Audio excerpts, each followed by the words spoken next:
Hi, welcome to my channel Teach Me. In this video I'm going to show you how to count blank cells in a column or a range. Before that, don't forget to share, like, subscribe and click on the bell button. So in here I have three columns. I have payment and payment type. In a few of the cells are blank. So just say blank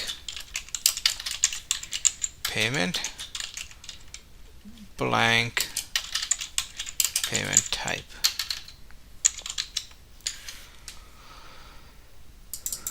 So what we will do is, instead of counting by hand, if you have thousands of them, then it will be tough. So instead of counting by hand, we're going to use a formula called count blanks. So let's check that out.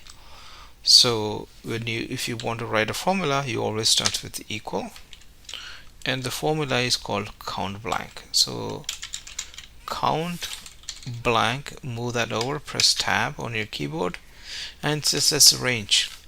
So you can find a range by selecting this range, and if you press F4 on your keyboard, that will make it absolute.